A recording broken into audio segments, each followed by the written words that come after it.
বন্ধুরা, আজকে আপনাদের সঙ্গে আছি আমি ডক্টর তুষারকান্তি অগস্তি। স্টেরয়েডের উপর আলোচনার পর আমি যে বিষয়টা সবার সামনে সুস্পষ্টভাবে তুলে ধরার চেষ্টা করব সেটা হলো অ্যালার্জি। কারণ আমার মনে হয় অধিকাংশ লোকের মনে এই অ্যালার্জি নিয়ে কোনো সুস্পষ্ট বৈজ্ঞানিক ধারণা নেই। অধিকাংশ লোকের মনে এই ধারণা আছে যে আমার গা চুলকোচ্ছে মানে আমার অ্যালার্জি আছে। প্লাস প্রচুর রোগী এসে বলেন আমার সালফার ড্রাগে অ্যালার্জি আছে, অথচ তিনি জানেনই না কোন কোন ড্রাগগুলো সালফার ড্রাগ। বর্তমানে কোনো ড্রাগে সালফার থাকে না। আগে সালফাডাইজিন, সালফাগুয়ানিডিন, কোট্রাইমক্সোজোল প্রভৃতি কিছু ওষুধ ছিল যেগুলো সালফার ড্রাগ। এখন এই সমস্ত ওষুধ ব্যবহারই করা হয় না। আসা যাক মূল আলোচনায়। অ্যালার্জি হলো এক ধরনের অ্যান্টিজেন এবং অ্যান্টিবডির মধ্যে রিয়াকশন বা যুদ্ধ। এই অ্যান্টিজেন অ্যান্টিবডি রিয়াকশনকে ডাক্তারি ভাষায় আবার বলা হয় হাইপার সেন্সিটিভিটি রিয়াকশন। এখন এই অ্যান্টিজেন এবং অ্যান্টিবডি রিয়াকশন সম্বন্ধে বুঝতে গেলে আমাদের জানতে হবে অ্যান্টিজেন এবং অ্যান্টিবডি জিনিস দুটো কি। এর সহজ সাদামাটা উত্তর হলো বাইরের থেকে যখন কোনো ফরেন সাবস্টেন্স আমাদের শরীরে ঢোকে তখন তাকে বলি আমরা অ্যান্টিজেন। আর আমাদের শরীর বাইরের থেকে আগত সেই বস্তুটাকে মারবার বা ধ্বংস করার জন্য যে একটা কেমিক্যাল তৈরি করে তাকে বলা হয় অ্যান্টিবডি। এই অ্যান্টিজেন অ্যান্টিবডি রিয়াকশনস বা হাইপার সেন্সিটিভিটি রিয়াকশনসগুলোকে চারটে গ্রুপে ভাগ করা হয়। Hyper sensitivity reaction type 1, type 2, type 3 এবং টাইপ 4। আরেকটা উদাহরণ দিয়ে বুঝিয়ে বললে ব্যাপারটা খুব সহজ হবে। ধরা যাক ভারত পাকিস্তানের মধ্যে যুদ্ধ হচ্ছে। সেই যুদ্ধ কিন্তু একটা লেভেলে হয় না, চারটে লেভেলে হয়। যেমন মাটিতে বন্দুক নিয়ে সৈন্যদের মধ্যে, মাটিতে ট্যাঙ্ক মিসাইল নিয়ে, 3 নম্বর লেভেল হচ্ছে আকাশে যুদ্ধ বিমান নিয়ে এবং 4 নম্বর লেভেল হচ্ছে সমুদ্রে যুদ্ধ জাহাজ নিয়ে। সেই রকমই অ্যান্টিজেন অ্যান্টিবডি রিয়াকশনস বা হাইপার সেন্সিটিভ রিয়াকশনস আমাদের বডিতে বা শরীরে চারটে লেভেল হয়। এর মধ্যে হাইপার সেন্সিটিভিটি রিয়াকশনস টাইপ 1 গুলোকে আমরা শুধু অ্যালার্জি বলি। টাইপ 2 বা টাইপ 3 বা টাইপ 4 হাইপার সেন্সিটিভিটি রিয়াকশনসকে আমরা কিন্তু অ্যালার্জি বলি না। এখন এই অ্যালার্জি বা টাইপ 1 হাইপার সেন্সিটিভিটি রিয়াকশনের উদাহরণগুলো কি? সেই উদাহরণগুলো হলো dust allergy, urticaria, food allergy, allergic asthma, chronic asthma নয়, যে অ্যাজমার সঙ্গে সঙ্গে হঠাৎ করে হচ্ছে, drug allergy, allergic conjunctivitis, allergic rhinitis, allergic pharyngitis এবং আরও অনেক কিছু আছে। সেখানে টাইপ 2, টাইপ 3 এবং টাইপ 4 হাইপার সেন্সিটিভিটি রিয়াকশনের উদাহরণগুলো হলো rheumatoid arthritis, eczema, SLE, subacute lupus erythematosus, nephrotic syndrome, glomerulonephritis, autoimmune diseases. এই অটোইমিউন ডিজিজের মধ্যে অনেক কিছু অসুখ আসবে এবং আরও অনেক উদাহরণ আছে। এই যে টাইপ 1 হাইপার সেন্সিটিভিটি রিয়াকশনস বা অ্যালার্জি, এগুলোকে আবার বলা হয় ইমিডিয়েট হাইপার সেন্সিটিভিটি রিয়াকশনস। কারণ এখানে অ্যান্টিজেন অ্যান্টিবডি যুদ্ধ হলেই তার এফেক্ট আমাদের শরীরের উপর সঙ্গে সঙ্গে আসে। ধরা যাক কোনো লোকের ডাস্ট অ্যালার্জি আছে অথবা ফুড অ্যালার্জি আছে, সে ওই ফুডটা খেলেই বা ঘর ঝাঁট দিলেই তার সঙ্গে সঙ্গে হাঁচি, সর্দি, কাশি শুরু হয়ে যায় এবং শ্বাসকষ্ট শুরু হয়। অতএব যেহেতু এখানে ডাস্ট যে অ্যালার্জেনটা ঢুকলো তার শরীরে, অথবা ফুড যে খাবারে তার অ্যালার্জি আছে সে খাবারটা ঢোকার সঙ্গে সঙ্গে শরীরে তার রিয়াকশন শুরু হয়ে গেল। সেই জন্য এই ধরনের হাইপার সেন্সিটিভিটি রিয়াকশনসকে বলা হয় ইমিডিয়েট হাইপার সেন্সিটিভিটি রিয়াকশনস। সেখানে type 2, type 3, type 4 hyper sensitivity রিয়াকশনসগুলোকে ইমিডিয়েট হাইপার সেন্সিটিভিটি রিয়াকশনস বলা হয় না। তার কারণ এখানে অ্যান্টিজেন অ্যান্টিবডি রিয়াকশনস হলে তার এফেক্ট ইমিডিয়েটলি শরীরের উপর দেখা যায় না। সেখানে অর্গানগুলো ড্যামেজ হতে থাকে, কিন্তু সেই অর্গানগুলো যখন অনেকটা ড্যামেজ হয় তখন তার এফেক্টটা শরীরের উপর আসে। সেই জন্য এগুলোকে ইমিডিয়েট হাইপার সেন্সিটিভিটি রিঅ্যাকশনস বলা হয় না। এখন আমি অ্যালার্জিতে কোষীয় লেভেলে বা সেলুলার লেভেলে কি কি ঘটনা ঘটে সেটা ব্যাখ্যা করব।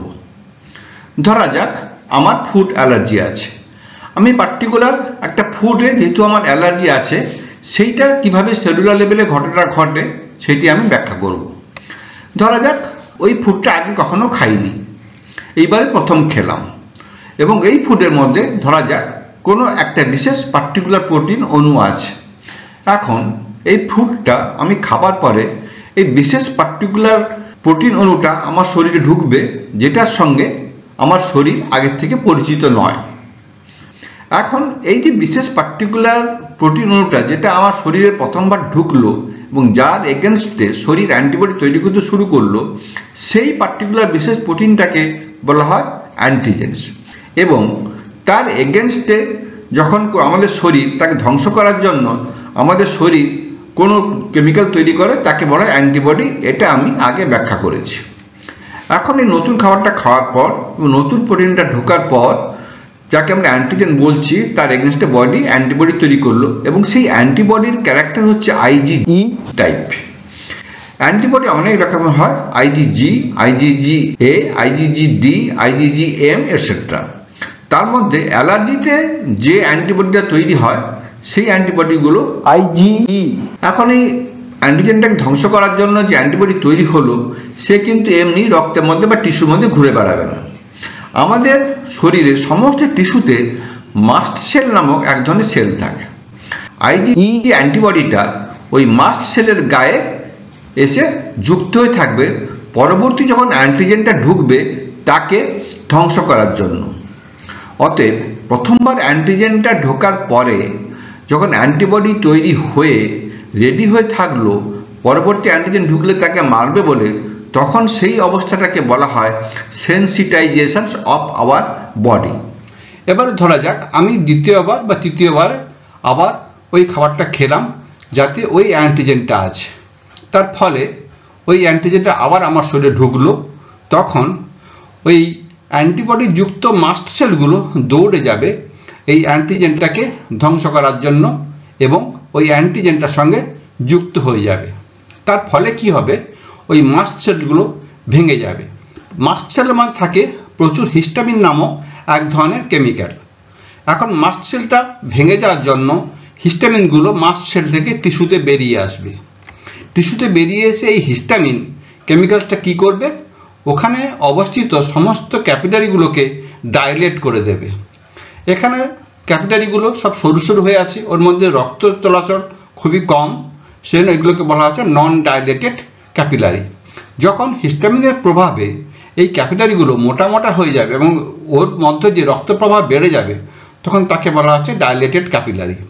ফলে রক্ত প্রবাহ বেড়ে গেলে ওই জায়গাটা লাল হয়ে যাবে এবং রক্তনালী থেকে জল টিস্যুর মধ্যে বেরিয়ে আসবে, ফলে ওই জায়গাটা ফুলে যাবে এবং ওর বাইরে অবস্থিত নার্ভ ফাইবারগুলোকে ইরিটেট করবে, তার জন্য ওই জায়গাটা চুলকবে বা জ্বালা করতে থাকবে। এই সমস্ত ঘটনাকে বলা হয় ইনফ্লামেশনস। আমার আগের স্টেরয়েড ভিডিওতে আমি পরিষ্কার করে ব্যাখ্যা করেছি ইনফ্লামেশন জিনিসটা কি এবং কিভাবে ইনফ্লামেশনের ঘটনাগুলো ঘটে। যেহেতু এখানে হিস্টামিনের প্রভাবে এই সমস্ত ঘটনাগুলো ঘটছে, সেই জন্য এই অ্যালার্জিতে এই সমস্ত ঘটনাগুলোকে বন্ধ করার একমাত্র ড্রাগ হলো অ্যান্টিহিস্টামিনিক ড্রাগস। এখানে কিন্তু স্টেরয়েড আমরা ব্যবহার করব না। অতএব অ্যালার্জিতে যে অ্যান্টিজেন এবং অ্যান্টিবডি রিঅ্যাকশনস হলো তার সারমর্মতে আমরা বলতে পারি অ্যান্টিজেন এবং অ্যান্টিবডির মধ্যে যুদ্ধ হলো, তার ফলে মাস্ট কোষগুলো ভেঙে গেল, তার ফলে মাস্ট কোষগুলো থেকে হিস্টামিন বেরোলো, তার ফলে ইনফ্লামেশন শুরু হলো। ইনফ্লামেশন শুরু হওয়ার জন্য ওখানকার রক্তনালীগুলো মোটা মোটা হয়ে গেল, ফলে যেখানে অ্যান্টিজেন অ্যান্টিবডি যুদ্ধ হচ্ছে সেখানে রক্ত সরবরাহ বেড়ে গেল, তার ফলে যেখানে যুদ্ধ হচ্ছে অ্যান্টিজেন এবং অ্যান্টিবডির মধ্যে সেখানে প্রচুর ডব্লিউবিসি এসে জড়ো হতে লাগলো।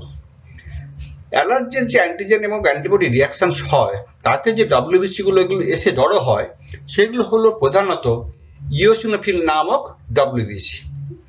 যখন ব্যাকটেরিয়া অ্যান্টিজেন হিসেবে আমাদের শরীরে ঢোকে এবং তার এগেনস্টে যে অ্যান্টিবডি তৈরি হয় সেটা কিন্তু আইজিজি এবং আইজিএম। তখন যে অ্যান্টিজেন এবং অ্যান্টিবডির মধ্যে যুদ্ধ হয় এবং তখন যে ডব্লিউবিসি গুলো এসে জড়ো হয় সেগুলো প্রধানত নিউট্রোফিল। আবার যখন ভাইরাস আমাদের শরীরে অ্যান্টিজেন হিসেবে ঢোকে এবং তখন যে অ্যান্টিজেন এবং অ্যান্টিবডি যুদ্ধ হয় তখন যে ডব্লিউবিসি গুলো এসে জড়ো হয় ইনফ্লামেশনের জায়গায়, সেই ডব্লিউবিসি গুলো প্রধানত লিম্ফোসাইট। তাহলে আমরা রক্তে ইওসিনোফিলের সংখ্যা দেখে আমরা বলতে পারি এটা অ্যালার্জি কি অ্যালার্জি নয়। যদি রক্তে ইওসিনোফিলের সংখ্যা বাড়ে তারা আমরা অ্যালার্জি কনফার্ম হতে পারি। আবার সেইরকম ভাবে আমি বলেছি অ্যালার্জিতে যে অ্যান্টিবডিটা তৈরি হয় সেটা আইজিই। অতএব রক্তে যদি আমরা আইজিই লেভেল মাপি এবং সেটা যদি দেখা যায় বেড়ে গেছে তাহলে আমরা অ্যালার্জি সম্বন্ধে কনফার্ম হতে পারি। আমি কিছু অ্যালার্জিক অসুখের ছবি দেখাচ্ছি। এটা হচ্ছে আর্টিকেরিয়া, যাকে আমরা বাংলায় বলি আমবাত। এখানে স্কিনের উপর জায়গাগুলো চাকা চাকা ভাবে গোল হয়ে গেছে, লাল হয়ে গেছে এবং চুলকোচ্ছে।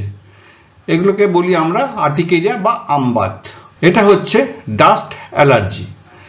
এখানে অ্যান্টিজেন অ্যান্টিবডি রিয়াকশন হওয়ার জন্য নাকের মিউকাস মেমব্রেনের ক্যাপিলারিগুলো ডাইলেট হয়ে গেছে, এই জন্য মিউকাস মেমব্রেনটা লাল হয়ে গেছে, ইনফ্লেমড হয়ে গেছে, ওখান থেকে জল বেরিয়ে আসছে, তার জন্যই হাঁচি হচ্ছে, কাশি হচ্ছে, এটসেট্রা। এটা হচ্ছে ড্রাগ অ্যালার্জি। এখানেও অ্যান্টিজেন অ্যান্টিবডি রিয়াকশন হওয়ার জন্য চামড়াতে জায়গাগুলো লাল হয়ে গেছে, ফুলে গেছে, চুলকোচ্ছে। এটা হচ্ছে ড্রাগ অ্যালার্জি। এটা হচ্ছে অ্যালার্জিক ফ্যারেঞ্জাইটিস। এখানেও অ্যান্টিজেন অ্যান্টিবডি রিয়াকশন হওয়ার জন্য গলা বা ফ্যারিংসের মিউকাস মেমব্রেনটা ইনফ্লেমড হয়ে গেছে, লাল হয়ে গেছে, ফুলে গেছে এবং কাশি হচ্ছে খুব। এগুলো সবই হচ্ছে অ্যালার্জির উদাহরণ।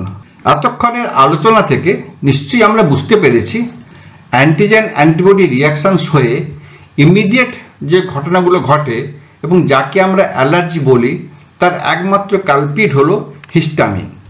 অতএব অ্যালার্জির অসুখ হলে বা অ্যালার্জি হলে তার একমাত্র চিকিৎসা হলো অ্যান্টিহিস্টামিনিক ড্রাগস। যে অ্যান্টিহিস্টামিনিক ড্রাগসগুলো ডাক্তারবাবুরা বহুলভাবে বা খুব বেশিভাবে ব্যবহার করে থাকেন সেই ড্রাগসগুলো হলো cetirizine, levocetirizine, fexofenadine, chlorpheniramine, dimenhydrinate এবং আরো অনেক অ্যান্টিহিস্টামিনিক আছে। প্রচুর ডাক্তারবাবু প্রচুর অ্যান্টিহিস্টামিনিক লিখে থাকেন। এই অ্যালার্জি বা অ্যান্টিজেন অ্যান্টিবডি রিয়াকশনটা যখন খুব সিভিয়ার হয় তখন তাকে আমরা বলি অ্যানাফাইল্যাক্সিস। অর্থাৎ যখন সারা শরীর লাল হয়ে যাবে, ফুলে যাবে, চুলকোতে থাকবে, ব্লাড প্রেশার ফল করে যাবে এবং খুব শ্বাসকষ্ট হবে এবং রোগী মরণাপন্ন হবে, তখন সেই সিভিয়ার অ্যালার্জিকে বলা হয় অ্যানাফাইল্যাক্সিস। তার চিকিৎসা কিন্তু অ্যান্টিহিস্টামিনিক ড্রাগস নয়, তার চিকিৎসা কিন্তু স্টেরয়েড। এইবারে এখানে একটা কথা মনে রাখতে হবে যে অ্যান্টিহিস্টামিনিক ওষুধগুলো শুধু হিস্টামিনের এফেক্টগুলোকে কাটাতে পারে, কিন্তু অ্যান্টিজেন অ্যান্টিবডি রিয়াকশনস বন্ধ করতে পারে না। কিন্তু স্টেরয়েড ওষুধগুলো মূল অ্যান্টিজেন অ্যান্টিবডি রিয়াকশনটাকে বন্ধ করে হিস্টামিনকে বেরোতেই দেয় না। তেমন hyper sensitivity reaction 2, 3, 4 antigen antibody reaction জনিত অসুখগুলোতে স্টেরয়েড হলো দ্য ড্রাগ অফ চয়েস। এইসব অসুখে কিন্তু অ্যান্টিহিস্টামিন ওষুধ কাজ করবে না। এবারে প্রশ্ন হলো, কোনো একটা বিশেষ খাবারে বা ডাস্টে কোনো লোকের অ্যালার্জি হলো কিন্তু বাকি লোকেদের হলো না। এর উত্তর হলো জেনেটিক। যার অ্যালার্জি হলো সেই ব্যক্তির জেনেটিক গঠন এই খাবারের বা ডাস্টের বিরুদ্ধে অ্যান্টিবডি তৈরি করলো। যার অ্যালার্জি হলো না তার জেনেটিক গঠন এই খাবার বা ডাস্টের বিরুদ্ধে অ্যান্টিবডি তৈরি করলো না, ফলে তাদের অ্যান্টিজেন অ্যান্টিবডি রিয়াকশন হলো না। ফলে কার অ্যালার্জি হবে কার অ্যালার্জি হবে না সম্পূর্ণ ডিপেন্ড করবে তার জেনেটিক গঠনের ওপর। এই হলো অ্যালার্জি সম্বন্ধে আমার ছোট্ট গল্প।